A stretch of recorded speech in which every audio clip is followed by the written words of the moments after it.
Okay, everybody, this is Maria Blaise Costello. Thank you for tuning into today's webinar. We should have a really informative and interesting presentation for you today. This webinar is being brought to you by the Clean Energy States Alliance, and today's topic is Solarize Connecticut, Program Results and the Secrets of Success. It's being hosted today by Nate Hausman, who is the Project Associate at the Clean Energy States Alliance. I'm going to go over a quick housekeeping slide with all of you while we give folks just another second to log in. Today, all of our participants will be in listen-only mode, so we will not be able to hear any of you throughout the broadcast. You can use your computer speakers and VoIP to avoid telephone charges, or you can use your telephone. And if you use your phone, we ask that you please enter your PIN. If you signed in by phone and you'd rather use your mic and speakers, if you could just select in the audio mode, mic and speakers, you'll be all set to do that. We're going to ask that you please submit questions throughout the broadcast at any point during the broadcast by typing them into the question box that you see here. You type them in and you hit send and they'll be queued up. We're going to ask that you not wait to the very end to write your questions. As soon as it occurs to you, please type it in. It's easier for us then to kind of review the questions that are coming in and group them together. So please, at any point during today's broadcast, type in your question here in the question box and hit send, and it will be collected by Nate, and we will ask them following today's presentations by our guest speakers. This webinar is being recorded, and you'll be able to find the webinar recording posted on our website at www.cleanenergystates.org/webinars. So you'll be able to find the recording and the PowerPoint presentations as PDFs by the end of the day today, as well as look up any other solar or otherwise related topics of interest to you. We have a whole selection of webinar recordings for you to review. So with that, I'd like to turn this over to Nate Hausman. Nate, again, is the Program Associate at Clean Energy States Alliance. So, Nate, why don't you go ahead? Thanks, Maria, and thanks, everybody, for joining in today. As Maria said, my name is Nate Hausman, and we've got an exciting webinar queued up for you today on Connecticut's Solarize program. We'll jump right in promptly, but before we do, I just want to let you know a little bit about who we are. We're the Clean Energy States Alliance. We're a national nonprofit, and we work to implement smart clean energy policies, programs, innovations, and financing tools, primarily at the state level. We form a national network of public agencies that are individually and collectively working to advance clean energy. Next. The webinar today is a product of the Rooftop Solar Challenge 2. Rooftop Solar Challenge 2 is a part of the U.S. Department of Energy's Sunshot Initiative.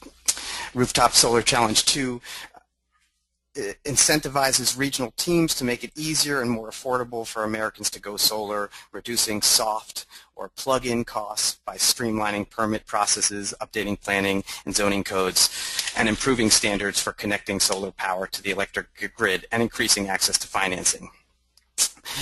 We are a consortium of 5 New England states and CEFIA. Collectively, we received a Rooftop Solar Challenge 2 grant. So this consortium operates under the name New England Solar Cost Reduction Partnership. And the New England Solar Cost Reduction Partnership is collectively working to drive down solar soft costs in the region by increasing coordination among participating states and implementing best practices. Next, please. So before we launch in, I want to tell you a little bit, just in broad strokes, what Solarize is, so we're all on the same page about it. And Solarize programs across the country operate a little differently, but there's usually some key components. So there's 4 key components. One is a tiered group purchasing in a targeted community. So the idea there is the more people that sign up, the less they have to pay. Usually it involves a competitively selected installer, usually selected through a bidding process, and I'm sure we'll hear more about that today. And then there's a community outreach component, and that's associated with some kind of promotion campaign. And then it's also for a limited time offer. So those are sort of the key components of any Solarize campaign. So that's just so we all know what we're talking about. Next, please. So with that, without further ado, let me introduce to you our 3 speakers for today. I'll introduce all 3 panelists, and I'll let them transition between their slides. At the end, as Maria noted, there's going to be a Q&A, so please don't hesitate to type in, even while the panelists are speaking, don't hesitate to type in your questions, and that'll give me a time to sort through them. All right, so first up, we're going to hear from Bob Wall. Bob Wall is the Associate Director of Outreach for the Clean Energy Finance and Investment Authority, or CEFIA. Bob oversees CEFIA's outreach campaign with a goal of scaling up deployment of clean energy in Connecticut.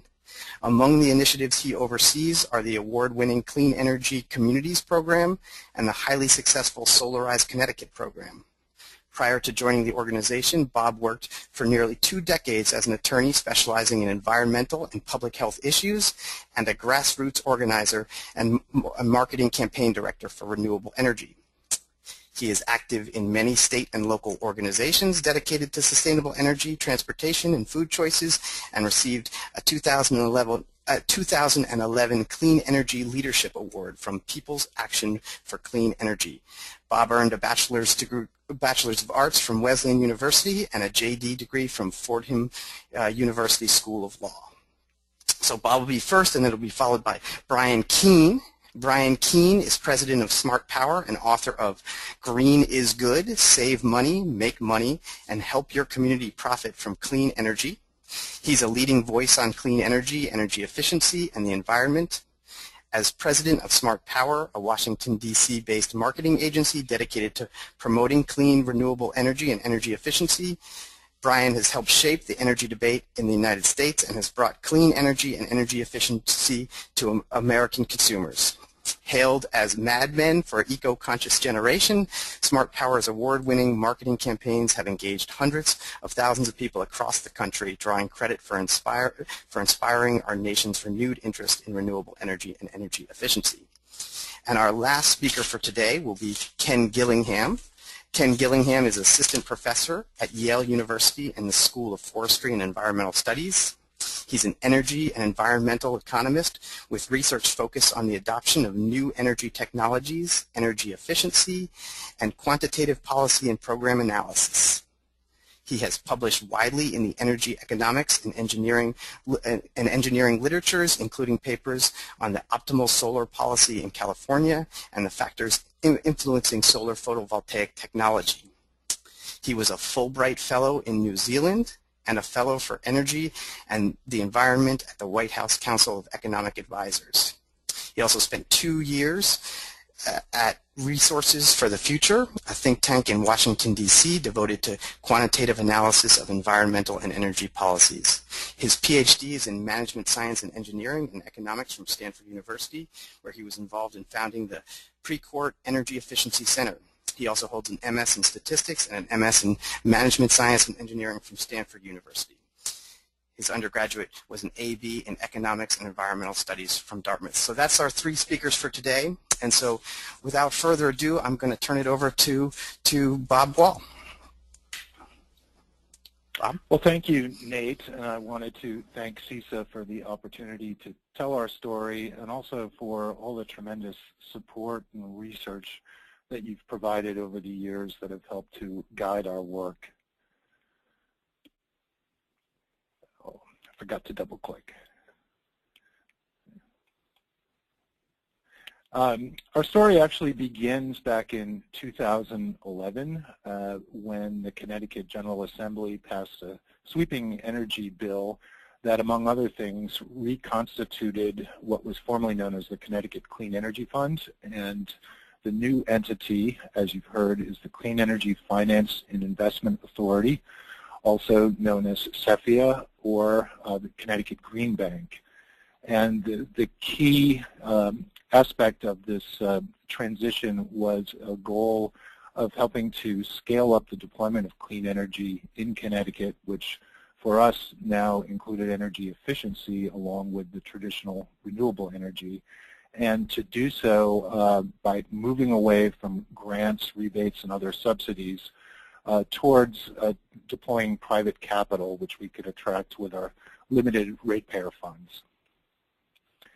That same bill also established a requirement for CEFIA to create a new residential solar program that set a goal of 30 megawatts of new residential solar in Connecticut before 2022. And as part of that section, it also required CEFIA to introduce a declining incentive structure.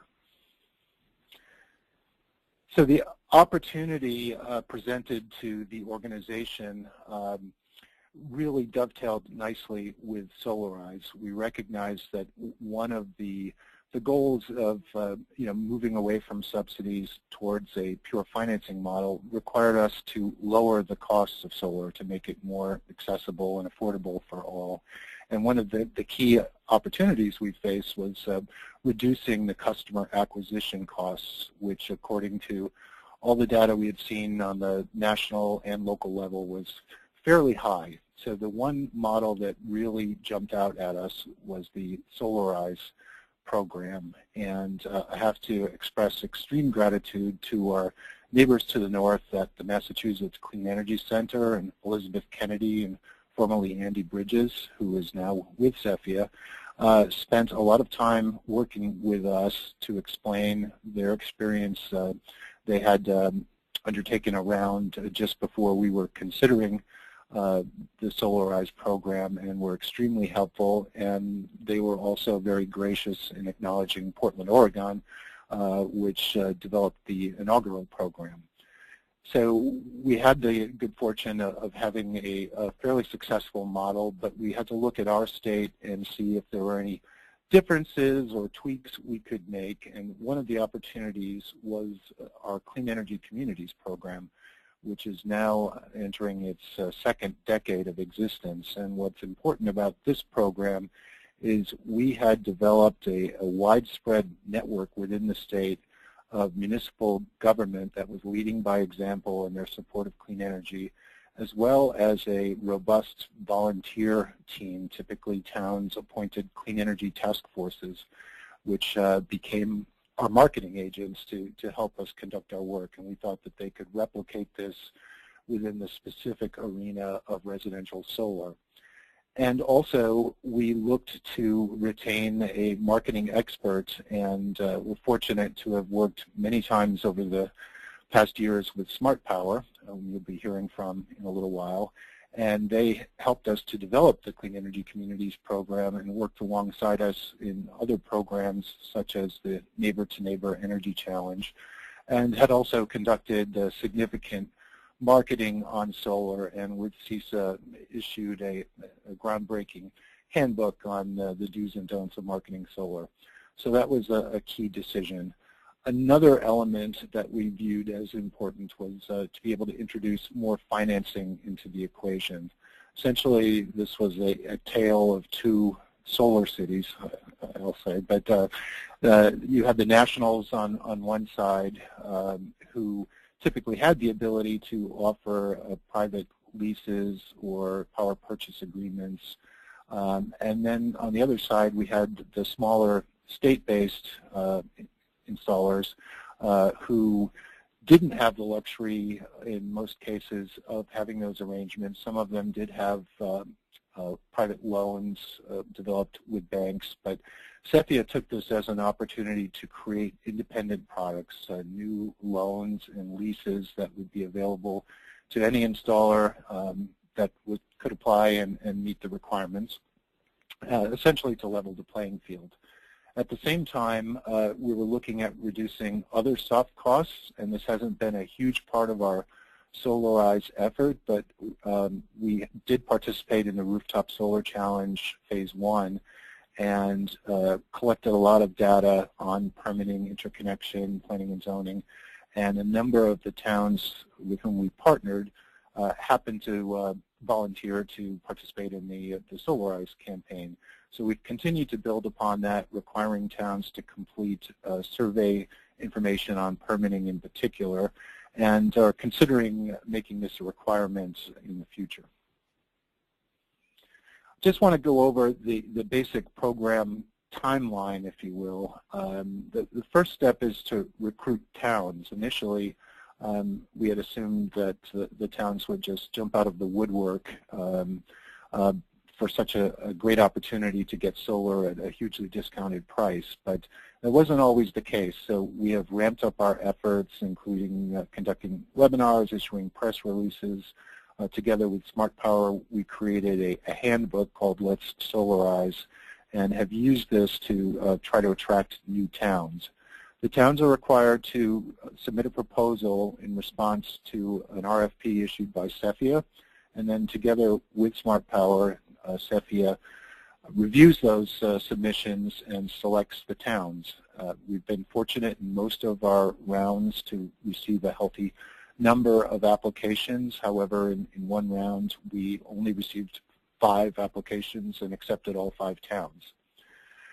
Running slightly parallel with that, we have our installer selection, which again begins with an RFP issued by CEFIA, and then there's a process whereby we meet with the towns to explain the proposals, demystify a lot of the technical aspects, and talk about the experience of the particular installers, the equipment and pricing and financing options and so forth. And then really this was a suggestion made by the towns. We added the opportunity for the towns to interview face-to-face with the installers. And when all of that is concluded, we work with the towns to select the companies that they're going to partner with. Initially, it was fairly easy when we only had a handful of towns. Everybody more or less got their first choice. As we've continued to expand the program, it becomes more challenging because we want to be able to spread the work among the installer base and make sure that the towns are receiving the full benefits from the partners that they're working with. So CEFIA has had to take on more of a matchmaking role in the event that there are ties, and there have been many ties in the selections, but we've continued to have good success with this process. And then we sit down with the towns to develop an outreach plan. In our first round, we had asked the towns to submit their own plan. We found that this was somewhat of a barrier, and subsequently told them that they could just give us a brief overview and that we would work with them to develop this. And the idea is to really plan a kickoff event that will attract as many people as possible so we can start feeding the pipeline early and then begin to plan follow-up events. And those typically include workshops, open houses, and alongside of that, other marketing strategies, including social media. And our campaigns have traditionally run 20 weeks. We now actually begin as of the date of the kickoff. In the first round, we started the clock when the first kickoff happened, and that really wasn't fair to the towns that didn't get started for a couple of weeks after that. And then finally, we conduct biweekly calls. These are led by SmartPower, and it's just an effort for us to try to keep the towns on course. We do rely heavily on the volunteers. It's important that they own the process, and this gives us a chance to check in to make sure that everybody is following up with the assignments that they raised their hands for. Here's a map of Solarize in Connecticut to date. You see lots of colors reflecting the different rounds. We are essentially entering into phase 4, but as Ken will discuss later on, concurrent with phase 3, we ran a couple of test variations called Express and Choice. But one thing you can discern from the map is that there does seem to be a clustering effect, and neighbors do talk to neighbors. So right now we are just about 25% of the towns in Connecticut. And here's an illustration of the pricing. I happened to choose the pricing of the bids received for phase 3, which was late summer of 2013. And the purple line is the then state average of just over $4.60 a watt. And you can see uniformly the Tier 5 pricing, which is the low end of the green boxes, surpasses that, and for the most part surpasses it significantly, typically 20% or more lower than the state average. When we began the program, that purple line was up around $5. Now it's creeping down into about $4.30 a watt. So there has been steady progress, and with respect to the Solarize pricing, we've actually seen it plateau somewhat. In some cases, installers have actually increased their prices. I won't suggest any theories behind that, but we're not seeing a consistent downward march below $3, but we would love to see that happen as it becomes more competitive. We think it does apply downward price pressures. And here is an illustration overall of CEFIA's and Connecticut Clean Energy Fund's solar programs. You can see, as is probably the case in many states, how high the average cost was back in 2004, and how much of the portion of the cost was borne by the ratepayer funds. It was about 50-50 in those days. We've succeeded in driving it down. It's more $1 of ratepayer funds for every $3 of non-ratepayer funds, and the price is less than half of where we started out. If you look to the right of this graph, you'll see the tremendous spike that began in about 2012, which coincides with the launch of the first Solarize Connecticut program, and it continued way up for 2013. It looks like it bottomed out, but I have to point out that this graph was created on January 3rd, so didn't have much to show for those first few days, but we expect that those trends will continue this year. And I just wanted to conclude with the little telegraph of where we hope to be going. Ultimately, we want to be able to scale this up so we can serve not only the additional towns that weren't colorized on the map, but also give towns that have been through Solarize a second opportunity to have a solar program in their communities. We think that in order to do this, we need to be able to transition to more of an open market style, and by that I mean less input from the likes of CEFIA and SmartPower, and creation of tools so that either towns or installers would be able to conduct these campaigns more independently. Based on our evidence in the field so far, we're not sure that it can be a complete handoff. There certainly is value placed upon the roles that CEFIA and SmartPower play, and we're trying to figure out the sweet spot for that. And we are going to be relying heavily on the research that Ken Gillingham will talk about, and Yale, along with New York University, is studying Solarize very carefully under their SEEDS grant. So all of this is going to help us as we move towards that future. We want to be able to test more variations. We want to explore this working with affinity partners such as a large employer or university or membership organization. Historically, we've worked exclusively with communities. We also want to see if we can apply this to other technologies. This past year, we did jump into the water with a Solarize type campaign for natural gas conversion. We're looking to do the same for solar hot water and potentially other technologies. So with that, I will turn the microphone over to my good friend and colleague, Brian Keane of SmartPower.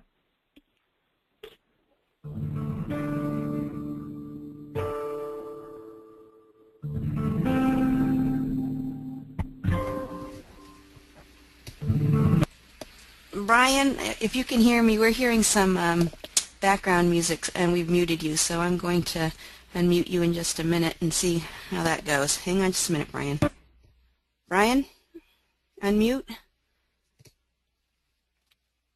Brian, go ahead and unmute. There we go. Can you hear me now? Okay, all set. Thank you. All right. Hey, sorry about that. Thanks, Bob. And really, guys, I just really want to kind of talk about the role that SmartPower has had in Solarize Connecticut, and kind of, if you will, just add some color commentary to kind of what's happening in the state, because what is happening is incredibly exciting. And you'll see kind of from the charts that Ken will talk about, you can see it from where the prices that Bob's talking about. But underneath all that are real people on the ground doing real work, and actually real people who are volunteers within their communities. And if you're doing solarized community or programs in your communities, this is probably nothing new. This is what's happening in your communities as well. But I think it's really important to kind of emphasize kind of the real life, give and take that's happening on the ground. So that's really just what I want to kind of do a little bit of a show and tell on, if you will. By way of background, SmartPower is a nonprofit marketing firm on clean energy and energy efficiency. We were started about 12 years ago, actually by the Connecticut Clean Energy Fund, CEFIA's predecessor, and a group of private foundations, so Pew and Rockefeller Brothers Fund and the John Merck Fund. And really, for the past over a decade now, we've been working on the ground outreach campaigns, really because we understand that in the energy space today, the way to get people to buy clean energy, the way to get people to be energy efficient is through neighbor-to-neighbor, friend-to-friend, peer-to-peer communication. It's not done by TV ads or radio ads or newspaper ads. It's done because your friend or neighbor has bought solar, and so now you think maybe you will. It happens because somebody in your church group actually showed you how to be energy efficient, so now you will be. And so that's really kind of how one does it. As I talk, keep in mind in advance, what we've developed here at SmartPower is nothing new. In fact, Tupperware did it quite well. Amway continues to do it. And any politician that knocks on your door looking for a vote is doing exactly the same thing. But what's unique is that it's being applied consistently to this space, this clean energy space. So it's on-the-ground outreach is incredibly important. Let's see if I can, Maria, there we go. So let me just kind of talk really what is Solarize to the person on the ground. And, when you talk to regular people, if you talk to your friends and neighbors about solar or energy efficiency, you really want to make it simple and easy to understand. And so really our slogan in Solarize Connecticut is Solar Simple Together, because people can understand that. And so I really will just walk through what we actually mean by that. When we talk to people about solar power, they want to know that it's a proven technology. They want to know it actually works. They want to know, or they have reasons for doing it. Reasons, such as the basic ones, as we understand, is lowering energy costs, protecting against utility rate increases. But interestingly, by the way, they also have interests which are simply born of their own values. Some people want solar simply because it's really cool. Some people want solar because their neighbors have solar. Some people want it because there are great state and federal incentives, and some people want it simply because they can finance it, and that makes it affordable for them, so they want it. The key is actually to understand that in the United States today, there is not a solar store. You don't walk into Walmart and buy solar. You don't walk into the CVS and just get solar. What Solarize is doing is bringing the solar store to the neighborhood. We bring it to you, which, again, is what Tupperware did. And so you bring solar to the community. You bring it to the neighborhood, and you bring it with trusted friends and advisors. So it works within the community. If we go to the next slide, you'll see that the key here also is to make it simple. For too long in solar marketing, we've actually made it very complicated for the consumer. We've spent a lot of time telling them kind of how solar is made, giving solar 101s, explaining to them that, well, the sun diffracts and blah, blah, blah, and it goes right over their head. It's the same as the equivalent of basically trying to sell them Coca-Cola by giving them the ingredients. We don't need to do that. What they need to know is simple. Who's going to install it? How's it actually going to help me? What are my obligations? And what am I actually buying? And so, when you walk into a store, you're asking the same thing. What am I actually buying? What do I get? What comes in the box? That's what they want to know. They're also very suspicious, quite frankly, about someone trying to make a quick buck. So the concept of no obligation for site evaluations is very important. And then one of the real kind of fascinating things that, quite frankly, I'm surprised it took all of us so long to figure out is the need for a clear deadline. And I speak of ourselves as SmartPower first, not understanding how important a clear deadline is. There is a reason why stores have sales. There's a reason why Joseph A. Bank is always advertising for another sale. And the reason is because they work. When people see sales, the signal is the product that you want is never going to be cheaper. Now is the time to come in and buy it. And that's what we've really done by creating this deadline with Solarize. If you ever thought about buying solar, now is the time to do it. And in this 20-week campaign, buy it now because, quite frankly, it may never be cheaper in this community, so buy it now. And so that really does drive the signups. And I think Ken will even talk about, to some extent, at the end, when signups come in, inevitably it's at the end of the campaign. It's kind of as it's wrapping up, people are like, oh, wait, I want to get in on that. I want to get in. So they want to sign up at the end of the campaign. Keep in mind, by the way, we've also done campaigns in other states that have had very long deadlines, in fact, years-long deadlines. And incredibly, we realized, oh, we actually need short deadlines. The shorter we can make the deadline, the actual more capacity we have to actually get this to scale. With a 20-week campaign, you can then do another campaign and another campaign and another campaign. It really does start to work. You really do get to scale. So again, the key is to keep it simple for people. And then lastly is really doing it together. The key to marketing solar power is not having me, Brian Keane from Washington, D.C., come to your neighborhood and wag my finger and tell you all to buy solar. It happens when a friend and neighbor talks to their friend or neighbor and says, hey, I'm thinking of doing this. How about you? Are you going to do this? It works when a member of your organization, say you're a member of the Audubon Society, and you get an email from the head of the Audubon Society in Connecticut saying, hey, we're thinking that we're going to buy solar. Look at this cool program. You all should too. You're more likely to respond to somebody you know who kind of lives in your community and suggesting to buy solar. And so you will actually do it. So the community initiative really is incredibly important here. It is local, local, local. And what's also interesting, just as an aside, is that we have seen with very small communities and very large cities, it's local, local, local. So bring it down to the community level, bring it down to the neighborhood, even bringing it down to the street becomes really important. The group pricing discount here, where people are basically tiered, there's a tier pricing, it really becomes magic here, because what happens is that somebody signs up for Solarize in a community, and when they do, they know, okay, well, I'm at least guaranteed tier 1 pricing. But then they realize, hey, wait a minute, if 4 of my friends sign up, then, by the way, my pricing will go down, and so will theirs. And so your marketing organization basically becomes the people who have already signed up for Solarize. They are then financially vested in getting their friends and neighbors to buy solar too. And in many cases, their friends and neighbors are like, thank you, because I really wanted to do this. How can I actually do this? And so that's really kind of exciting to see. The other piece that becomes really important is actually getting the infrastructure of the community. So getting the city councilors, getting the mayors, getting kind of the city or the community itself to say, this is something we want to do, becomes really important, because it becomes kind of a good housekeeping seal of approval. If City Hall thinks it's okay, then it really must be okay. So that becomes a really key piece to do, to make sure that your community is involved, not just on the volunteer level, but also kind of on the structural level, on the politically structural level, if you will. And then kind of this is the last slide that I have, and really I would just say this is kind of the magic. This is the magic of Solarize, and those of you who are doing Solarize campaigns know that. And that is that this is a full partnership, in that all these different organizations, whatever their names are in your communities, but all these organizations working together really will make a Solarize campaign happen. So you would have, say, a CEFIA, a state organization, that actually is, able to help with the contracting side of things, put together the comprehensive program support, if you will. But you have an organization that's working on the ground with local people, going, community by community, friend to friend, peer to peer, actually doing the grassroots work to make things happen. You have the installer community that becomes incredibly vested in this, but also incredibly busy.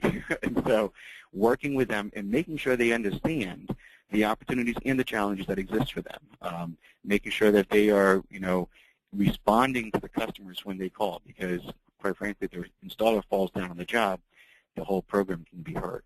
The customers obviously become extremely important. They tell their friends and neighbors, they become the marketing arm, and they become our best advocates. And then the local communities become the way to actually get this message out. We're working through these local organizations. And a point on that, which is an important one to understand, a lot of folks, this is, if you will, a grassroots campaign. But we should understand that today, in the United States, grassroots is done very differently than it was just 5 years ago, certainly 10 years ago. Today, grassroots, you do not, walk down the street and knock on doors. Quite frankly, if you do, nobody's home. Everybody's at work, and so no one's home. If somebody is home, they're not going to open the door because, quite frankly, they weren't expecting anybody to be knocking at their door. And so kind of the boots on the ground knocking on doors is really just not the way it's done anymore. The way it's done is working through the existing organizations that are there. These organizations have members who are pre-selected. They sign themselves up. They want to hear from their organizations. They want to hear from other members what they're doing. They want to hear from their churches. They want to hear from the Lions Club and the Rotary Club. They want to hear from the schools and colleges. And so that's the key to work through. And by the way, that allows grassroots to actually happen much faster and much more effectively than it has in the past. And so with that, I'm going to pass it off to Professor Ken Gillingham at Yale University, who we've been working very closely with as part of this DOE Seeds project. And really what Ken's going to talk about is, in effect, the measurement and verification of the Solarize program. The anecdotes from Solarize have been really exciting, but more exciting is actually the measured and verified results that Ken will talk about. Thanks so much, Brian. It's a pleasure to be speaking to everyone, and this has been a really, really fun project. I should start with a little bit of background briefly. I got into this because I wrote a paper with my co-author and actually co-PI on this project, Brian Bollinger, who's at NYU, and this was about peer effects and solar adoption. We were able to demonstrate in California that there are very, very clear social interaction or peer effects where if your neighbors install solar, you're more likely to install solar. So this led us down a thought process where we were thinking, well, how can this be leveraged? And then we were put in touch with SmartPower, and it's been fascinating to discover how it can be leveraged, how these peer effects really do play a role in neighbor interactions, and other social network interactions can play a really important role in the adoption of clean energy. So the SEEDS project, now SEEDS itself is an acronym that the Department of Energy came up with for their Solar Energy Evolution and Diffusion Studies. So these are a series of projects that the Department of Energy is funding to try and really understand why and how adoption of solar energy happens and how it can be facilitated. So our project within that is a funded 3-year, $1.9 million funded project where the team we have is Yale, my university. We have the Center for Business and Environment at Yale. We have New York University where Brian Bollinger is my co-author. And then we have, most importantly, SmartPower and CEFIA to help us really understand these on the ground. Now, the big picture project research questions that we're trying to understand here are how well do a variety of novel behavioral strategies, and so Brian Keane was very humble in saying that we all know these strategies already, but they have not been applied. So they are certainly novel in the clean energy space. Portland has shown it, and a few other places have shown it, but it's been yet to more broadly diffuse into the policymaking world. So how well do a variety of novel behavioral strategies work in accelerating solar diffusion, and why? Why is this really happening? What strategies are most cost-effective? So where you get the greatest bang for your buck? And to what extent are they scalable? So if we move from the towns that are really, really excited about solar anyway and move to the average Joe town, what type of results will we get? And then how persistent are these strategies? And stepping back from I'm an academic. I'm here to try and assess different policies and assess different interventions and understand how they work and why they work. And in doing that, my co-author Brian Bollinger and I are developing a model that's based on a network itself, so the social network, and to understand how, in detail, these policies, these interventions really influence the adoption of solar diffusion. So what is it? What do these strategies imply for the future diffusion of solar through social networks when you have these and when you don't have these types of leverage programs that leverage social interactions? So the big picture project plan, I have some very nice little social network diagrams to try and point out how exactly these connections are made. And so we have red from participants, and these participants talk to their others, and then we have potential others. And so it diffuses out through the social network. The project plan in general is we want to quantify the effectiveness and cost effectiveness of the Solarize Connecticut, and we also have been talking to Mass CEC and working with them as well. They've been providing data on their Solarize programs to assess those as well. And we want to perform a set of randomized field experiments. Think of these as pilots. These are a variety of pilots of studies. So we're tweaking the model to try and understand different components and how these different components of the model work. We're doing this in different towns in Connecticut. These are all the things that we're tweaking we think are promising changes. We really don't know the answer. So let me talk about two of them. One of them is called Solarize Choice. So you've heard all about the classic model that we've been talking about. So I think that Bob Wall and Brian Keane did a really nice job in describing that model. The first tweak that we're doing is, what if instead of having one chosen installer who provides tier rate pricing, we allow there to be several vetted installers? And here we're testing a variety of things. So one of the components to this is that when there's one chosen installer, that installer has more incentive potentially to try and really invest in that particular town.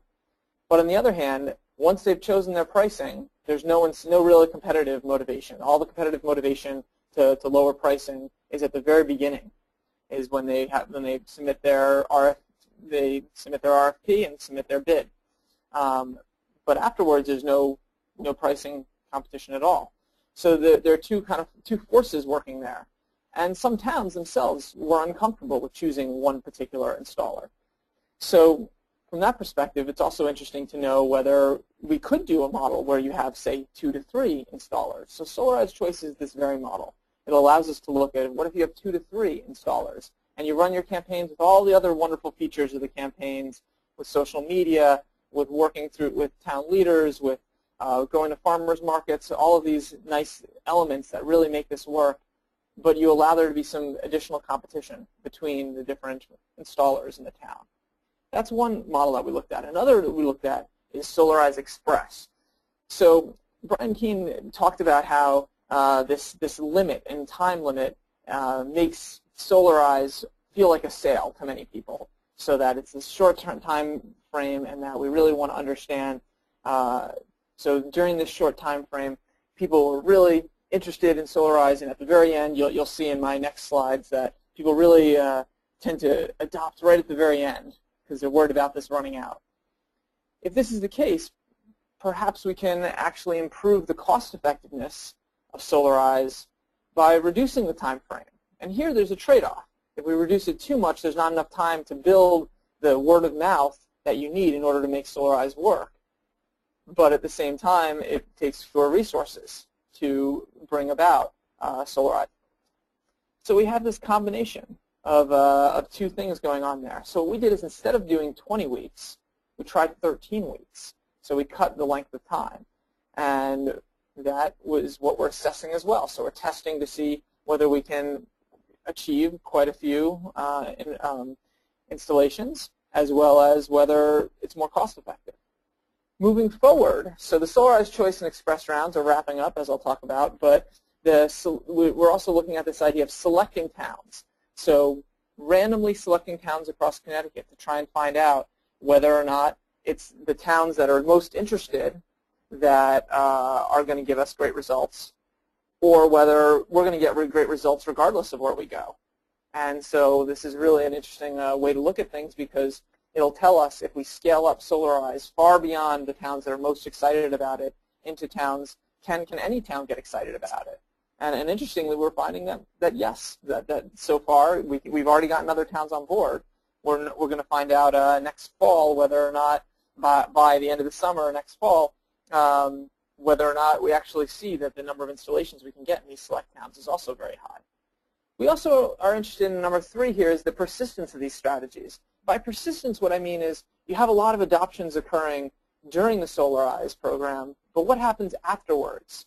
Do these peer effects or social network effects that you see, do these continue? Do people continue talking to their neighbors? And even though there's no program going on, you continue to still see a higher rate of adoption than in equivalent places. And so this is a really interesting component, because you could actually attribute some of those further installations in the future to the Solarize program. And the fourth is we've been surveying the participants in the program and developing this predictive social network model to understand how solar adoption looks both with and without Solarize programs. So the first study that we're doing, and that's what I'll talk about now, as I said, this is a 3-year program. Many of those components of what I've discussed there are in progress, and we'll have more results. Perhaps we can do another webinar in another year or so. This first study is quantifying the effectiveness and cost effectiveness of the Solarize Connecticut, Massachusetts programs. So just briefly, I don't want to get too deep into the methodology, but so you understand the basic concept of what we're doing. We're comparing the round 1 and round 2 Solarize towns to a set of control towns using a technique called nearest neighbor propensity score matching. So the idea here is that we might be concerned that if you just simply look at all the additional adoptions in these Solarize towns, some of those might have happened anyway.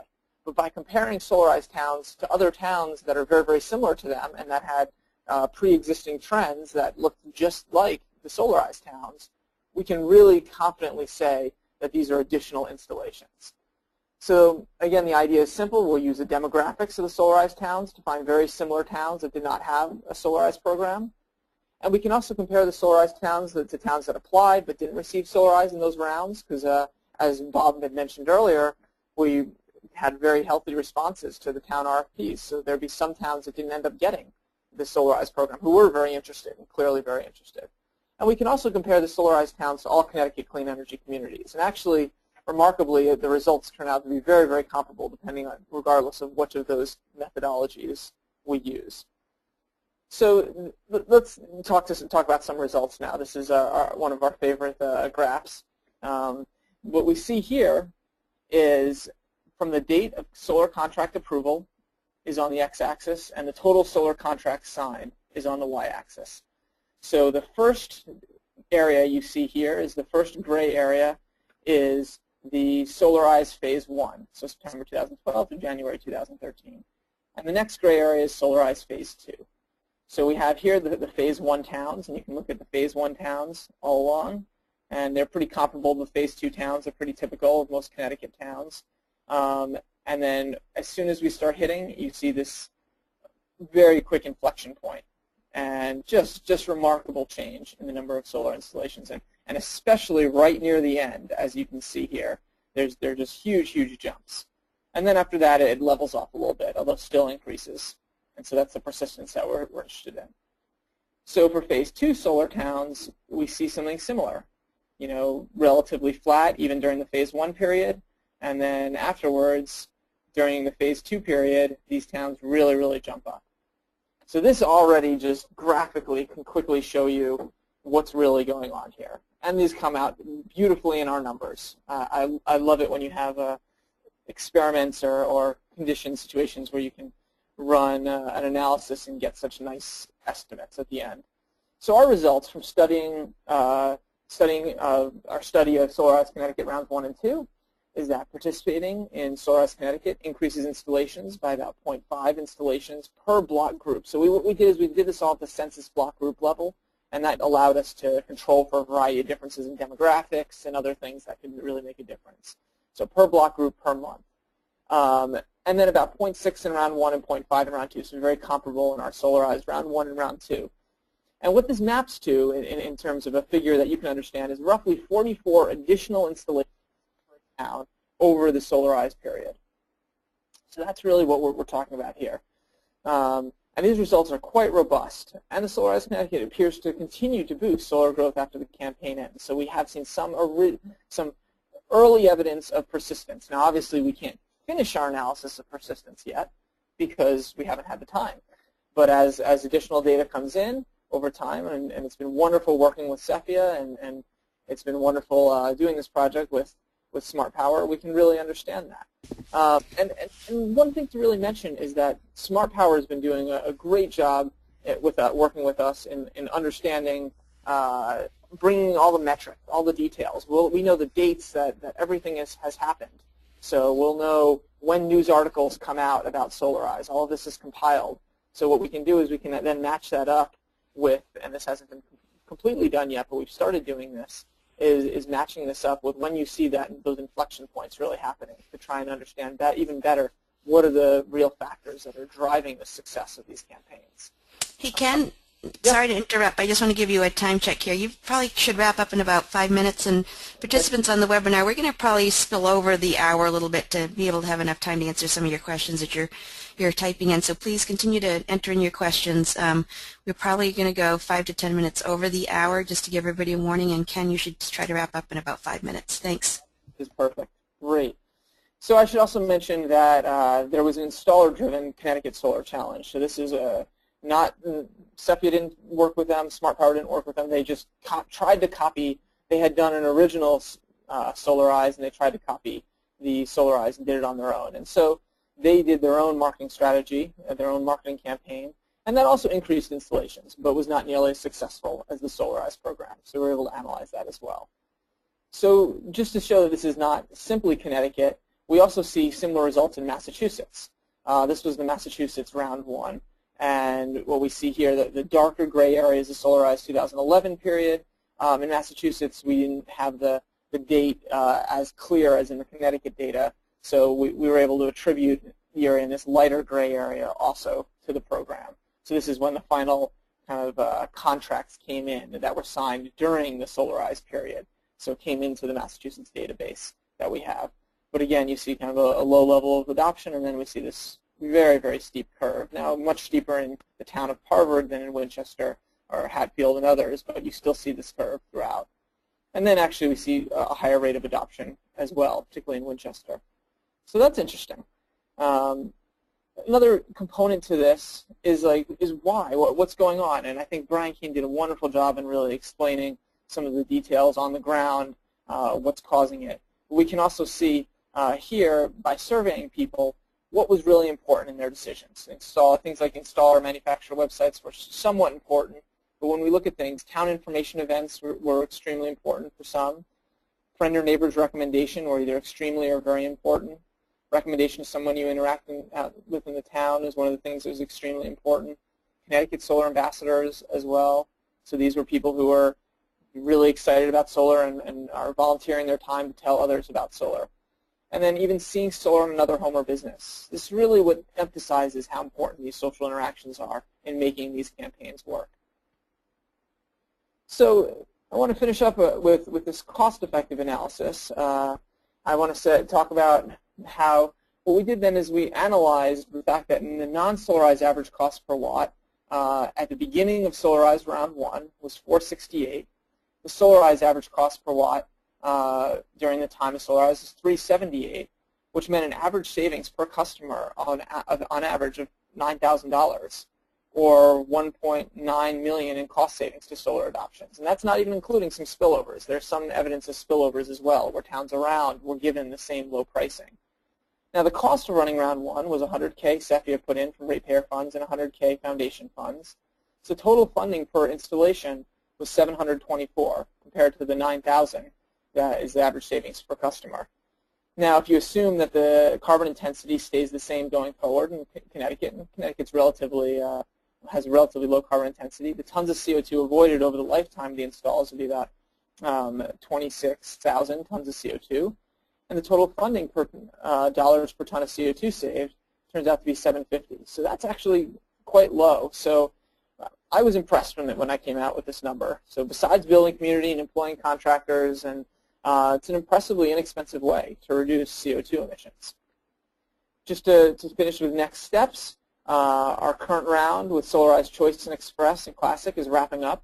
Express did not get as many as the Classic does, so Classic was the same as all the previous rounds, but did actually get a fair number, especially right at the end. We really saw a jump at the end. And Solarize Choice, we don't have our final numbers on it. It's wrapping up as we speak in the next few weeks. So we're going to finish surveys and analyze in this round. We're examining some of the pathways that lead to this social interaction-driven adoption. Is there more adoption when panels are more visible? We're also developing the next round of pilots. We talked to, Bob mentioned these open market or do-it-yourself Solarize models. And we're using these survey results to develop this social network model. And finally, once a few more months go by, we're going to begin examining persistence in a more complete way. So with that, I want to thank you very much. I'd love to take questions. Thanks to all three panelists. Really interesting results. And we've got a lot of great questions coming in. So thanks to all those folks that are asking good questions too. So I'll open it up first. This is a question directed to Bob Wall. I'm wondering about third-party ownership and in particular what the relationship between Connecticut Solar's loan program and lease programs are, and how those function either in concert with Solarize in Connecticut. Well, interestingly, when we began, I mentioned we spent a lot of time working with Massachusetts, and they had required installers to offer both a purchase and lease option. When we began our Solarize program, not many installers had a private lease, and CEFIA had yet to develop its own lease product. That came online in roughly July of 2013, which was in the final month of our phase 2. So the first few phases, we had fairly limited financing, but there were one or two installers that offered a lease or a PPA option. Since then, the playing field has become more level, and many installers have the opportunity to offer that to customers. Great, thanks. And another question. This question can go to, well, really any of you three. But just can you explain a little bit more about how the tiered pricing works, how these tiers work, and whether that varies from town to town in this model? Well, I'll take a stab on that. This is Bob. Essentially, we established 5 tiers, and the early tiers were set so that they were relatively easy to attain. They're based on installed capacity within the community. So it only takes about 4 average-sized systems to reach Tier 2, and then a similar small amount to reach Tier 3, and then the tiers get a little bit larger. But in order to hit Tier 5, it requires 250 kilowatts, which is roughly 36 systems that if the average were 7 kilowatts, and we've seen higher and lower average kilowatts in Solarize, so it all depends. But every town has the same tiers, and it hasn't changed. We'll be examining that and looking into whether we want to tweak it to make it a little bit simpler. I think, when we started, we had that elegant phrase, solar simple together, and as time goes on and more variations enter the mix, it's not quite as simple. So we want to try to get back to that original proposition, because I think that really is the secret of Solarize. Great, thanks. And now a question for Ken, probably. Does the solar uptake results, do those vary considerably based on the demographics of a particular town? I know results are still coming in for that, but just empirically, or do you have a sense of that? They do. Now, it's quite interesting. It's not necessarily the wealthier the town is, the more you get. Now we do have an extreme. One of our towns was Bridgeport, and Bridgeport was probably the most difficult town. That was in round 2. So in Bridgeport, we more than doubled their number of installations. Now, that was going from a very low number to still a relatively low number. Bob Wall can actually, off the top of his head, probably tell the exact numbers. Maybe I think there were 4 to begin with, and we ended up with over 10, somewhere in that range. So a community like Bridgeport is very, very difficult. This is a very poor city, and we actually learned a lot from that to target, when you have a larger city, to target neighborhoods, particular neighborhoods, and really leverage the social networks there. Now, when you look more broadly across our towns, we have some very wealthy towns, we have some more middle-income towns. The success is not necessarily driven by income. It tends to be driven by the strength of social networks, and actually, if I had to point to one factor, it's the solar ambassadors themselves. That's in a sense part of the secret sauce, and SmartPower does a great job at picking people who really are enthusiastic and finding those people and figuring out how to find those people. But they really are the ones who make it happen. So you can have a wealthier community that doesn't do nearly as well as a middle income, middle to lower income community that Also, when financing is available as well, that plays a role in allowing more middle-income communities to really come in. But looking at the results, it's not one-sided by any means. Interesting. Great, and I just want to note that we are spilling over the 2 o'clock Eastern Time deadline here, so if folks have to go, thanks for tuning in, appreciate it. We're going to keep going for another few minutes here because there's lots of great questions and lots of juicy stuff here. So next question is just about the number of solar installers that were active when you started. Has that increased? In other words, has the Solarize model made things more competitive or less competitive, especially for small local installers, or do you have a sense of that? Maybe we'll start with Ken. Yeah, I mean, I actually think Bob might be able to answer this one just as well as I could. We definitely do see more installers in the market in general, and that's partly related to the size of the market growth. As in terms of smaller versus larger firms, we see quite a bit of variation. So sometimes a town will be really excited to have their local installer. If the local installer is in that town, the town may well choose that as their installer for the campaign. In other cases, towns are much more interested in either don't have a local installer or are much more interested in one that has shown that they've done very well in previous Solarize campaigns, and they receive that information. So that's my take on it, is that we see it mixed, and we've expanded this Solarize so quickly, especially during this round where we've done the Choice, Express, and Classic, that there's been plenty of work for installers. But Bob may want to chime in on this as well. Sure, just briefly, we extended the RFP to all installers that are on our eligible list, which is roughly 60. And in the different rounds, we've received anywhere from 12 to 20 or so responses.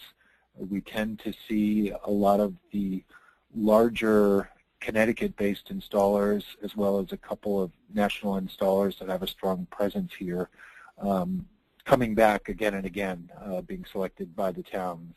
Having said that, as Ken mentioned, through the Choice program, we were able to open it up to a few smaller installers with less experience. So our goal is to obviously support the installer community, and we need that in order to reach the remaining 120 or so towns.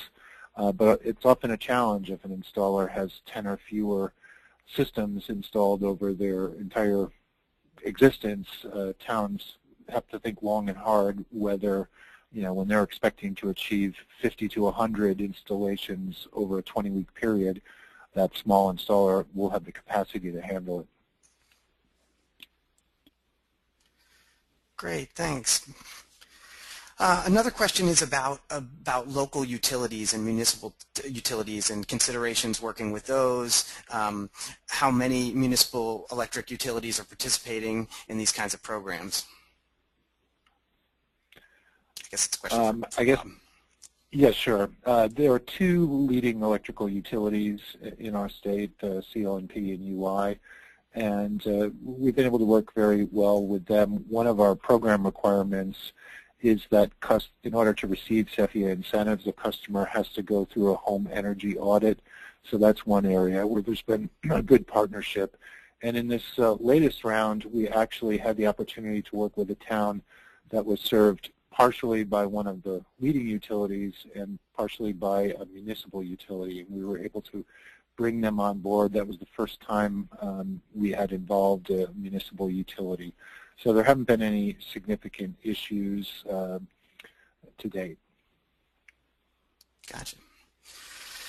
Okay, and another question, I think to Ken and to Bob, but just trying to tease out what's making, you mentioned some costs, some installation cost prices, and are those prices all inclusive? Does the installation data consider or take into account money that's being used in program promotion? Is that included in the price per watt calculations? I think some of that data was from Bob's initial slides. Yeah, just the pricing that I depicted on the slide with the green boxes was based on the installer's proposal, and the upper end of the box represented their Tier 1 or beginning pricing, and the lower ends was their Tier 5.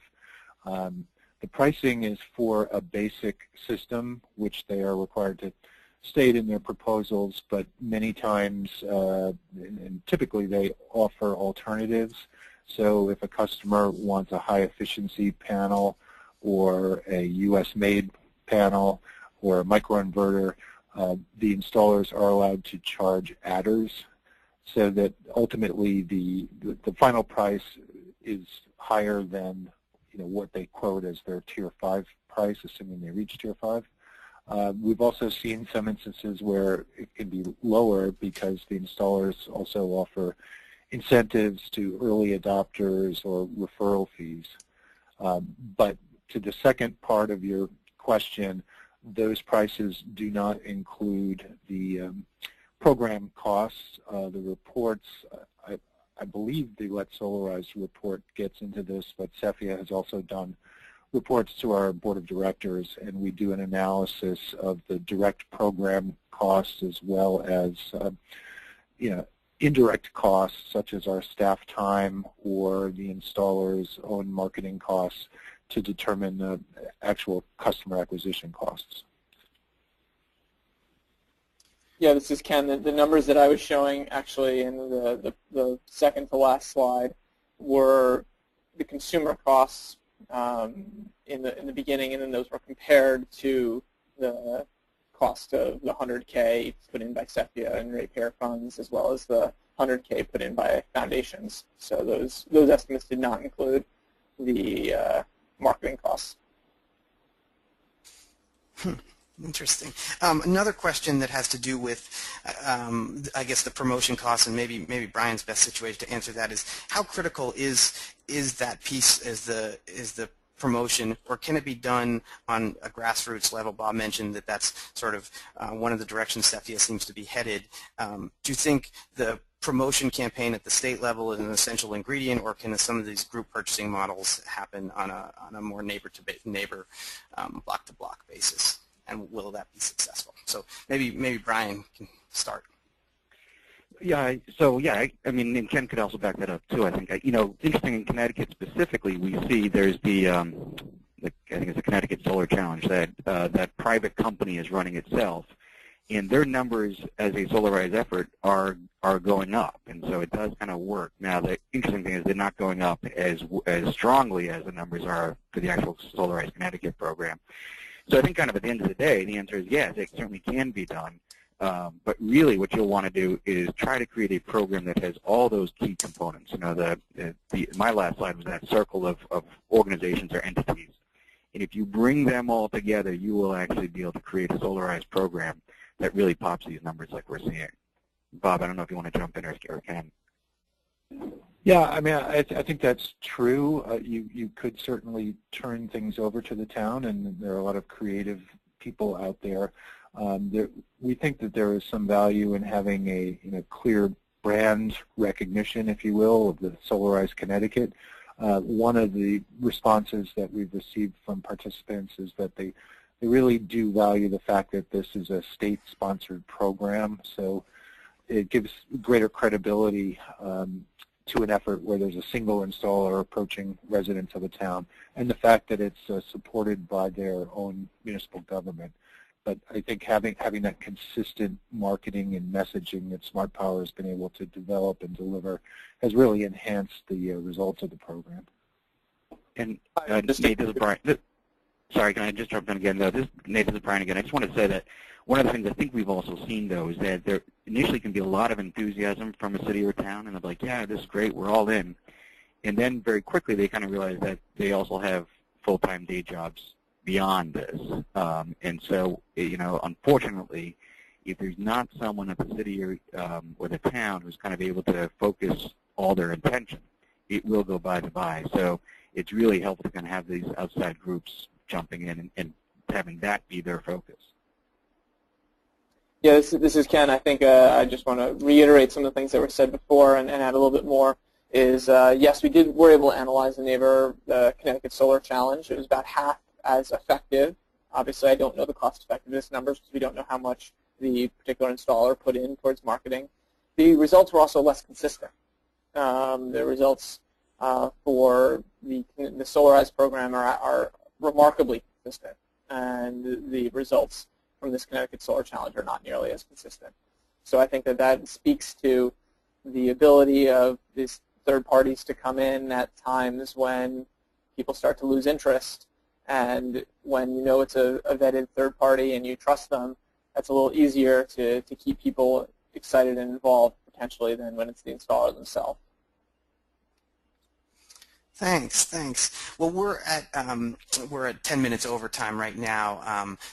And there's lots of great questions, which is a testament to I think how interesting some of these results are. So I'm going to just ask two more, and then we'll sign off.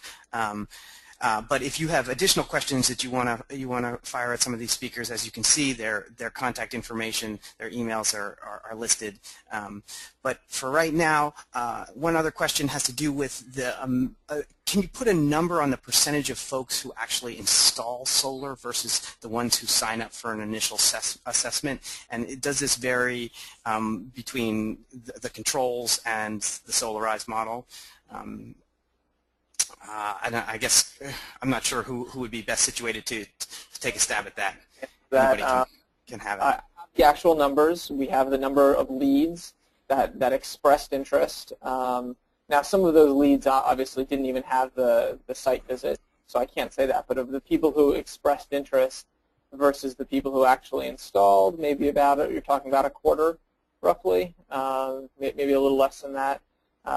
Now, between those who had site visits and those who installed, we don't have that figure off the top of our heads, unless Bob knows that. I don't off the top of my head, but I would say typically it's between 12% and maybe the low 20s, and it does vary by town. Right. Okay.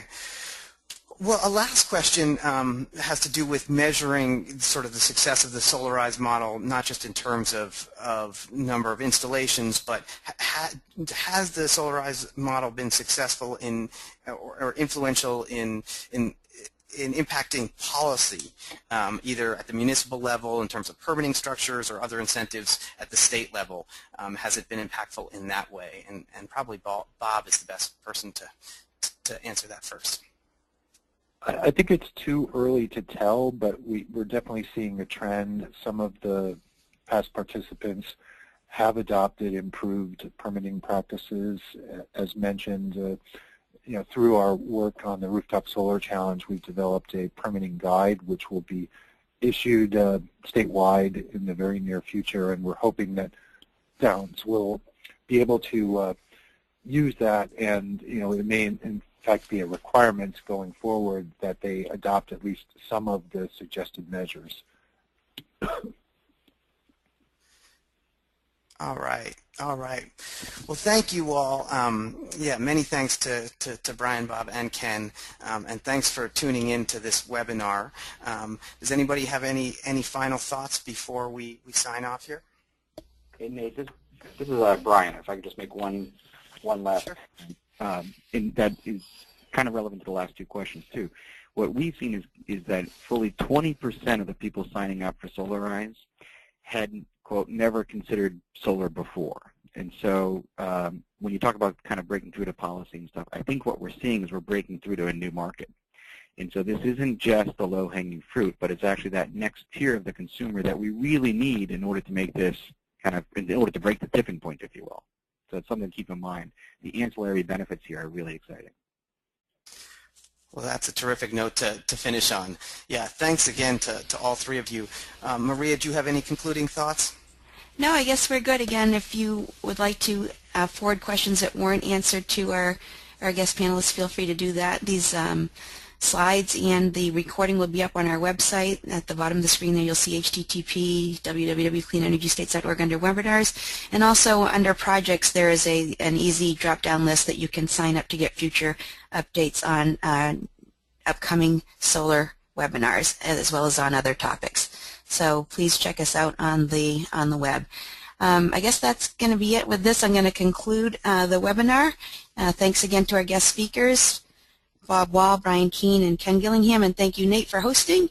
And we hope to catch you all in another broadcast event. So everyone have a great day.